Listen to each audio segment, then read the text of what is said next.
जय श्री राम। हिंदू धर्म में कई भगवानों की मान्यता है, लेकिन बहुत कम लोग जानते हैं कि इनमें सबसे बड़ा भगवान कौन है।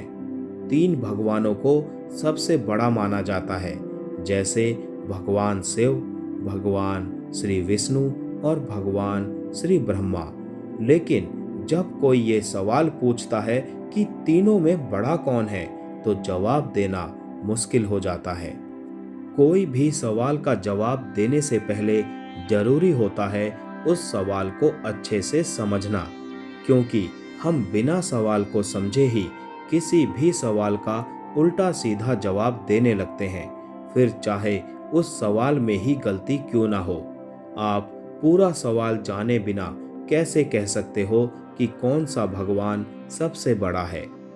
बड़े से मतलब आप यहाँ भगवान की क्या लंबाई नाप रहे हो कि कौन बड़ा है और कौन छोटा है। अगर आप लंबाई नाप रहे हो तो आपका सवाल ही गलत हो जाता है। वामन अवतार में भगवान विष्णु ने एक कम लंबाई वाले व्यक्ति का शरीर धारण किया था, और जो बाद में इतना बड़ा हो गया कि 3 कदमों में पूरी दुनिया नाप ली थी। हनुमान जी जो छोटे से छोटा और बड़े से बड़ा आकार ले सकते हैं, और इतना सब करने के बाद भी हनुमान जी भगवान श्री राम के भक्त बन जाते हैं। तो इस प्रकार आप लंबाई से तो छोटा या बड़ा नाप नहीं सकते। अगर आप भगवान की उम्र से छोटा या बड़ा नाप रहे हो तो भी आपका सवाल गलत हो जाता है, क्योंकि भगवान गीता में श्री कृष्ण कहते हैं, ऐसा कोई समय नहीं था जब मैं नहीं था और तुम नहीं थे, और ना ही कभी ऐसा कोई समय होगा जब हम दोनों ना हो। इसका मतलब ना सिर्फ परमात्मा बल्कि हम भी आदि अनंत काल से हैं, सनातन हैं। इसीलिए उम्र के आधार पर शरीर को छोटा बड़ा तो नाप सकते हैं, लेकिन उस परमात्मा, उस ईश्वर का कैसे पता लगाओगे जिसने इस शरीर को बनाया है। अगर आप भगवान की तुलना शक्ति या ताकत के आधार पर करना चाहते हो तो रामायण में भगवान विष्णु जी के अवतार भगवान श्री राम भगवान शिव की पूजा करते हैं, लेकिन जब भस्मासुर को हराने की बात आती है तो भगवान शिव खुद भगवान विष्णु जी से सहायता लेते हैं। तो अब कैसे निर्णय लोगे कि कौन है सबसे ज्यादा शक्तिशाली।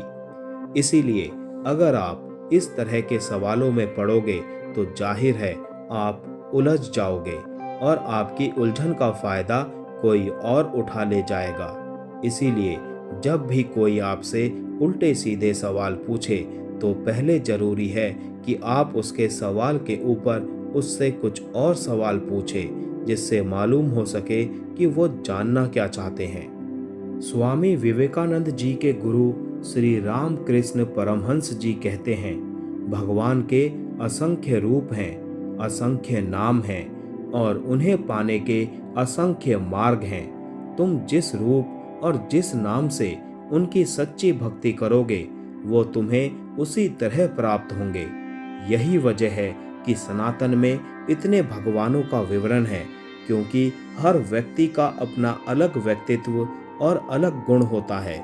इसीलिए आप भगवान के जिस रूप के साथ भी ज़्यादा अच्छे से जुड़ सकें, ज़्यादा अच्छे से उनमें अपना मन रमा सकें, उसी रूप में उनकी भक्ति करनी चाहिए, और वो उसी रूप में उसे प्राप्त होंगे। क्योंकि जो ईश्वर हम सबको तरह तरह के रूप देने वाला है, उसके लिए अपने सच्चे भक्त के लिए कोई भी रूप धारण करना एक मामूली बात होगी। शिव पुराण के अनुसार एक बार ब्रह्मा और विष्णु में विवाद हो गया कि उन दोनों में बड़ा कौन है। जब विवाद इतना बढ़ गया कि उन दोनों में युद्ध की नौबत आ गई, तब उन दोनों के मध्य एक बड़ा सा अग्नि स्तंभ प्रकट हो गया। अब उन दोनों ने यह निश्चय किया कि जो भी पहले इस अग्नि स्तंभ के अंत को पालेगा वही श्रेष्ठ है। भगवान विष्णु उस स्तंभ के अंत को पाने के लिए नीचे की ओर गए और ब्रह्मा जी ऊपर की तरफ। दोनों में से कोई भी इस अग्नि स्तंभ के अंत को पाने में सफल ना हो सका। जिसके बाद भगवान विष्णु ने तो अपनी हार स्वीकार कर ली, परंतु ब्रह्मा जी ने असत्य कहा कि उन्हें अंत मिल गया है, इसीलिए मैं श्रेष्ठ हूँ। ब्रह्मा जी के मुख से असत्य सुनकर उस अग्नि स्तंभ में से शिव जी प्रकट हुए और उन्होंने ब्रह्मा जी के 5 मुख में से जो मुख असत्य बोल रहा था उसे काट दिया और यह श्राप दिया कि संसार में उनकी पूजा नहीं होगी। भगवान विष्णु से प्रसन्न होकर उन्हें अपने समान पूजे जाने का वरदान दिया। शिव पुराण की इस कथा के अनुसार शिव जी सबसे बड़े हैं। जय श्री राम।